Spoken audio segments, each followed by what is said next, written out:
waxaa maanta si rasmi ah xadhigga looga jaray MCH ama xarun caafimaad oo laga yaqeelay degmada Kalabaydh oo ka tirsan gobolka Gabiley waxaa munaasabadaasi xadhigga laga jaray xaruntaasi caafimaad goobjoog ka ah wasiir ku-xigeenka wasaaradda caafimaadka Soomaaliland Nimco Qowdhan barasaabka gobolka Gabiley Yuusuf Ibrahim Geedi maayarka degmada Gabiley Shaciib Maxamed Muuse xildhibaano ka tirsan golaha deegaanka Gabiley iyo howlwadeenada wasaaradda caafimaadka Soomaaliland waxaa munaasabadaasi ugu horeyn xadhigga ka jartay wasiir ku-xigeenka wasaaradda caafimaadka Soomaaliland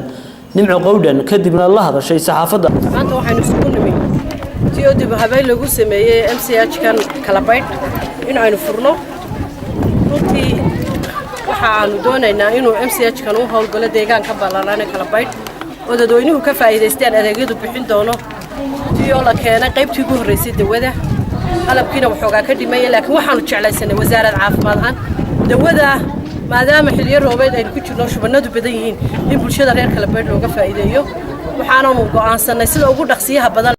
waxaa sidoo kale ka hadlay maayarka degmada Gabiley Shaciib Maxamed Muuse shaqaalaha la socdo mas'uuliyiinta kale la socotaba waxa weeye maanta halkan ay joogno waxa weeye waa MCH Kalabaydh waa meel aad iyo aad u ballaaran runtii oo u baahnayd wasiir Saacadul Wasiir baahi weyn u qabtay in loo sameeyo maanta MCH kan waxaan leenahay in laga faa'iideysto oo dadweynaha reer Kalabaydh ay ka faa'iideystaan sida ma aragtay wasaaraddu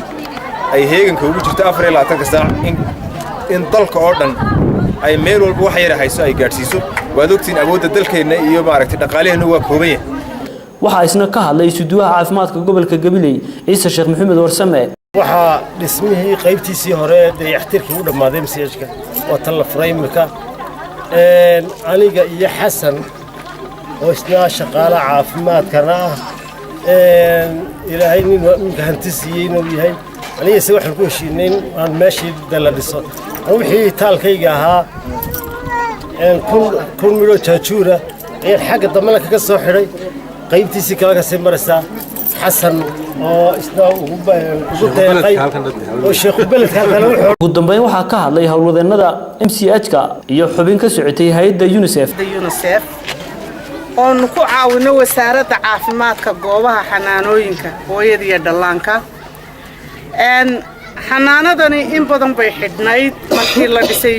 ilaa 12 sanadood 13 sanadood ka hor bay ahayd caafimaadka iyo hay'adda UNICEF baa qabatay iyo Gavi hay'adda la yiraahdo waxa weeye wixii ka haray intaasi oo deyrka ah waxaan yeeli doonaa haddii la yiraahdo inaan soo dhameystiro kuna xidho geedka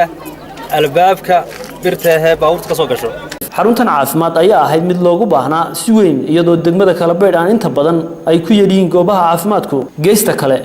waxaa qada sharaf loo sameeyay wasiirka wasaaradda caafimaadka Soomaaliland Salebaan Ciise Axmed Xagla Toosiye iyo ku-xigeenadiisa qada sharaftaasi ayaa ahayd mid lagu sharfayay wasaaradda caafimaadka iyo madaxdeeda waxaana lagu qabtay beer ka mid ah beeraha ku yaala Celgunisaad oo ka tirsan gobolka Gabiley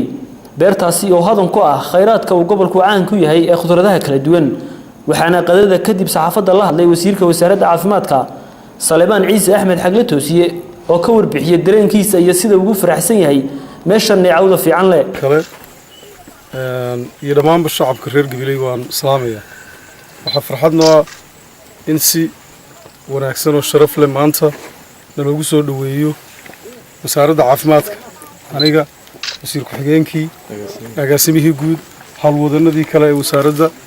in halkan qada sharaf iyo soo dhaweyn yaab leh loogu sameeyo runtiina waanu ka mahad celinaynaa intii qada sharaftan ayaa ahayd mid lagu sharfayay wasiirka caafimaadka iyo dhammaan howlwadeenada wasaaradda caafimaadka Soomaaliland Jaafar Cawri